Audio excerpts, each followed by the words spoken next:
Hello বন্ধুরা, দেখো আমি আজকে বাটা মাছের ধনেপাতা দিয়ে ঝাল আমি তোমাদের সামনে আজকে শেয়ার করব।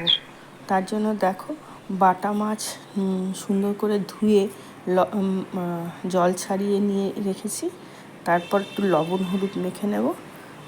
দেখো মাছের মধ্যে পুরো পেটে ডিম আছে। এরকম মাছ আমি প্রায় 6টা নিয়েছি। এর মধ্যে এখন লবণ দিয়ে দেবো, হলুদ দিয়ে দেবো, দিয়ে সুন্দর করে সব মাছকে মেখে নেব, যেন সব মাছের গায়ে লবণ হলুদ সুন্দর করে লাগে।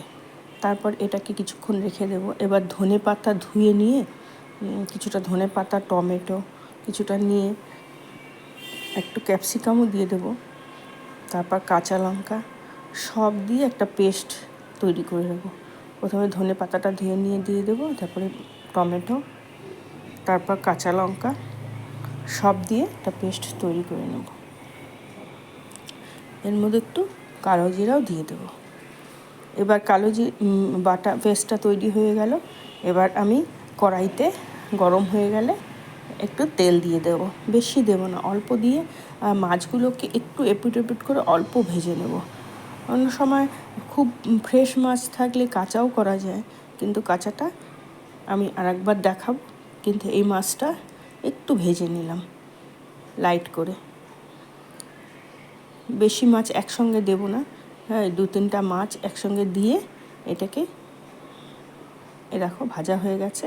এবার উঠিয়ে নেব। এভাবে অল্প করে মাছ ভাজলে মাছটা লাগবে না। এবার ওই তেলেই বাকি মাছগুলো দিয়ে এইভাবেই এক এক করে সব আমি ভেজে নেব। দেখো বাটা মাছ তো প্রায়ই খাওয়া হয়, এটাই একমাত্র ফ্রেশ সাধারণত পাওয়া যায়।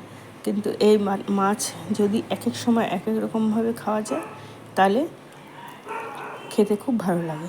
এর আগেও আমি একটা রেসিপি দেখিয়েছি বাটা মাছের, তোমরা আমার চ্যানেলে দেখে নিও। এই দেখো মাছগুলো ভাজা হয়ে গেছে।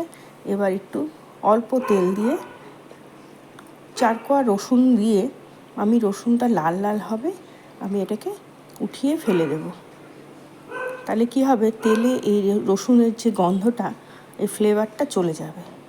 এবার দেখো উঠিয়ে এটাকে আমি ফেলে দেব। এবার এই ফ্লেভারটা তেলে থেকে গেল। এবার এর মধ্যে দিয়ে দেবো আমি কালো জিরে। কালো জিরে দিয়ে দেবো। এই কালো জিরেটা যখন একটু ফুটে ফুটে উঠবে, তখন এই যে মশলাটা করে রেখেছি সেই মশলাটা সম্পূর্ণটা ছেড়ে দেবো, দিয়ে এটাকে একটু ভালো করে ভাজবো। তার মধ্যে দিয়ে দেবো ওই গোটা কয়েকটা কাঁচা লঙ্কা, তারপর দিয়ে দেবো হলুদ, লবণ দিয়ে এটাকে খুব অল্প মশলায় অল্প তেলে সাধারণভাবে এটি রান্না করা হয়। খুব সহজ পদ্ধতিতে এটি রান্না হয়। যারা নতুন রান্না করছো তাদের জন্য খুবই সুবিধা এই এইভাবে রান্না করলে। খেতেও খুব ভালো লাগে, বেশি ঝামেলাও হয় না। এবার দিয়ে দিলাম, ভাজা হয়ে গেলে এবার জলটা দিয়ে দিলাম। এবার জলটা সম্পূর্ণ যখন ফুটে উঠবে, এবার মাছগুলোকে একটু ক্যাপসিকামটা রেখেছিলাম, কয়েকটা কেটে রেখেছিলাম, ওটা দিয়ে দেবো, একটু সেন্ট হবে। এবার মাছগুলোকে সব দিয়ে দেবো। এবার মাছের সঙ্গে এই ঝোলটা যখন ফুটে উঠবে, তারপর একটু ধনেপাতা কুচি করে রেখেছি, এই ধনেপাতা কুচিটা এর মধ্যে দিয়ে দেবো। হয়ে গেল আমাদের বাটা মাছের ধনেপাতা দিয়ে ঝাল। এটা করে খেয়ে দেখবে আর কমেন্ট করে বলবে। এটা আমি এখন সার্ভ করে দিচ্ছি, আর কমেন্ট করে বলবে কেমন হলো। তোমাদের কমেন্ট শুনতে আমার খুব ভালো লাগে। একটা লাইক করে দিবে, শেয়ার করে দেবে। থ্যাংক ইউ বন্ধুরা, এটা দেখার জন্য। ভালো থাকবে।